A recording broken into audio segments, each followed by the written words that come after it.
guys, Rick the Welder coming back at you, and welcome to another episode. One thing every good welder knows is that a key to success is being able to adapt to your surroundings. Got a weld stuck in the corner? You figure out a way to get it done. Machine's not running right? Well, then maybe you have to adapt yourself and your welding technique to suit your circumstance. Unfortunately, my circumstances have changed somewhat recently. When I was over at a buddy's house, yeah, that guy, and a drunk driver decided to come along and give my daily ride a facelift. His crossover was in about the same kind of shape when the doughhead decided to jump in and try to take off. Thankfully, he only got a couple of blocks before the thing gave up on him, and the cops got him shortly thereafter. As exciting as that was, unfortunately, it still left me without any wheels. So I ended up dipping into the budget for that project that I showed you guys about last episode, and I decided to get myself a new little toy.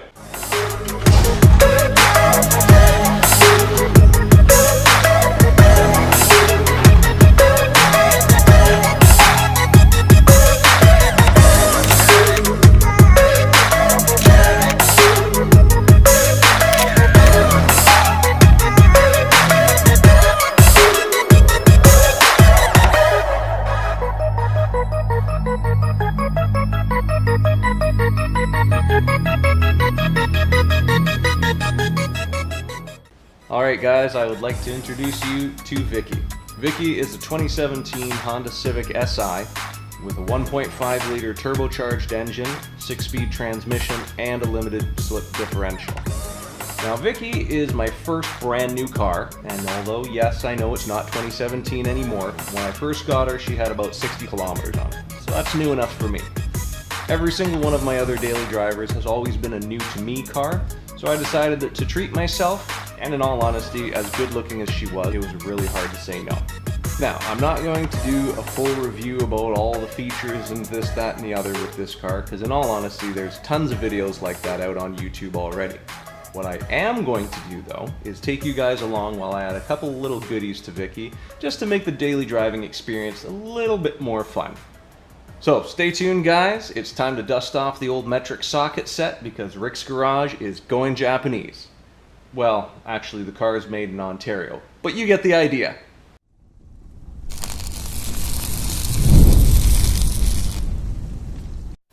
Hey guys, if you've ever wondered about TIG welding, the very first step is to set up your torch. So hold on to your hats, let's swing around to the bench and take a closer look how. Okay guys, here's the assembled TIG torch, and this is what makes the magic happen. Now this breaks down into a bunch of very important pieces, and they are the tail, torch body, the hold down screw, the insulator, collet, gas lens, cup, and of course your tungsten. Let's take a closer look at each piece. So with the tail, very important to make sure that this O-ring is in good shape, otherwise your shielding gas will leak out the back. Your torch body, just make sure that all the threads look like they're in good shape, because everything that's being screwed into it is either brass or copper, and it'll end up chewing it up pretty easily. The insulator is pretty straightforward. It is a chunk of Delrin plastic. Just make sure that it looks like it's in good shape. The collet is solid copper and therefore very soft and easy to distort.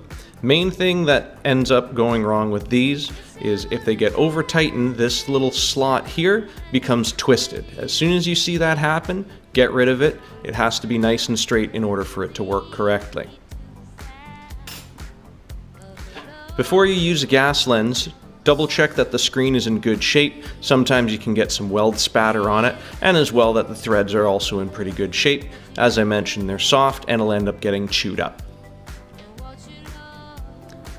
The cup's pretty straightforward too, just make sure that there's no chips, and as well that the threads, that there's no big chunks missing, because otherwise it makes it really difficult to get it off the torch end.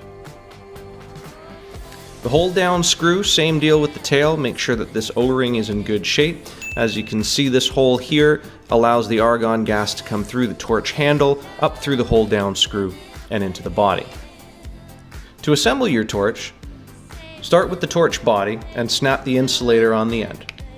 Then, take your gas lens and screw it into the torch body. The insulator covers the stem of the gas lens to make sure that you don't get zapped while you're welding. After that's attached, take the collet, slide it into the back, and screw the tail into the back of the torch.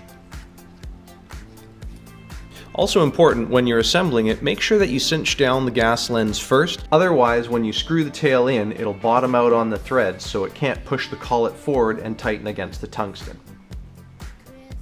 Once that's all done, take your hold down screw. It attaches through the torch handle,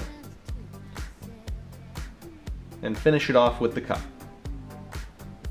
Doesn't need to be too tight, just enough so that when you're walking the cup, it won't come loose. Finally, to install the tungsten, loosen the tail, slide it down the center, and then tighten the tail back up to make sure it's nice and snug. And there you have it, one assembled torch. Now this torch is only one style, and they're available in various sizes, which will all depend on your application. That's it, guys. Well, thanks for watching. Leave a thumbs up if you liked the video, and don't forget to hit that subscribe button.